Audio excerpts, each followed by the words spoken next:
Bonjour.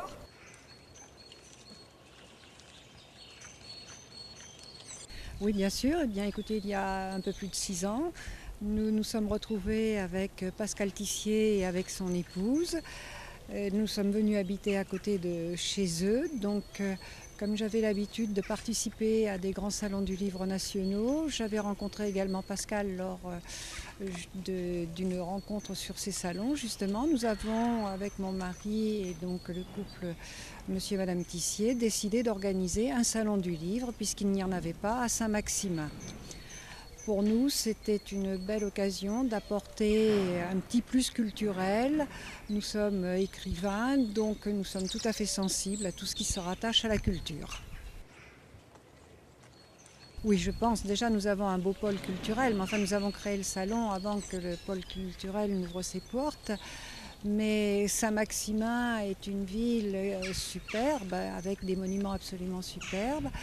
Je trouve que, enfin, nous avons tous trouvé, tous les quatre, qu'il manquait cette touche livresque, justement dans tout ce patrimoine qu'avait la ville.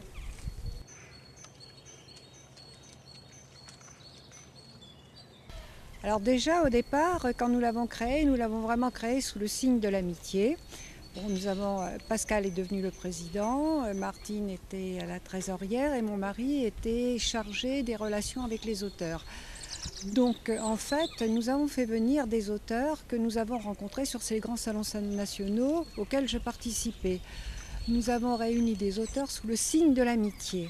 Et je pense que ce signe de l'amitié entre auteurs, ce signe d'amitié entre les fondateurs du salon, ça se ressentait, il y avait déjà une atmosphère. En plus de ça, nous sommes hébergés dans un endroit qui est absolument superbe, un endroit incomparable. Peu de salons ont la chance, je dis peu, même peut-être aucun salon n'a la chance d'être hébergé dans un si beau lieu et tout cela contribue à la réussite du salon. J'ajouterai également que nous nous sommes attachés à présenter toutes sortes d'écrits. Nous n'avons pas voulu de politique, mais par contre toutes sortes d'écrits pour tout public, que ce soit du roman historique, du roman classique, du roman moderne, mais également des livres d'histoire, de géographie, des recettes de cuisine, puisque nous sommes quand même dans une région où on aime bien manger et nous avons la chance d'avoir de très beaux produits. Et puis également nous avons touché la jeunesse parce que nous estimons que la jeunesse est très très important, qu'elle cultive cette lecture. Ce sont nos lecteurs de demain, mais ce sont aussi nos écrivains de demain, notre richesse patrimoniale. Absolument, accessible à tous, du plus petit au plus grand. Ça passe par les livres tout à fait du premier âge, les BD, les romans fantastiques pour les jeunes, et donc nous allons aborder ensuite les adultes. Alors un petit détail quand même, c'est que sur ce salon, les lecteurs peuvent payer avec toutes sortes de paiements, en liquide, en chèque et en carte bleue bien sûr.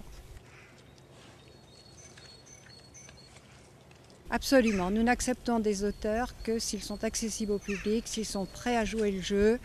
Nous ne voulons pas, nous en avons connu quelques-uns malgré tout, 2 ou 3, très peu en fait, qui étaient un peu rébarbatifs ou à la limite un peu agressifs. Là ce n'est pas du tout le cas, c'est vraiment un échange que nous voulons favoriser.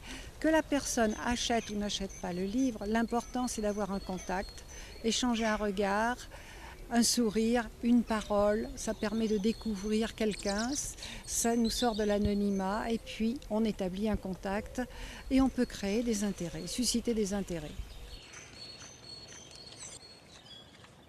Alors évidemment, le lieu, le couvent royal de Saint-Maximin, la date le samedi après-midi 20 août et le dimanche toute la journée, le 21 août, avec des conférences. Alors cette année, les conférences vont toucher beaucoup les voyages, puisque nous allons en avoir une sur Cuba, une autre sur le Sénégal.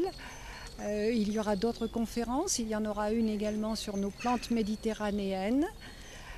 Nous essayons d'avoir donc un panel tout à fait représentatif aussi de notre midi. Écoutez, nous espérons voir toutes les personnes venir au salon, toutes les personnes qui viennent visiter Saint-Maximin.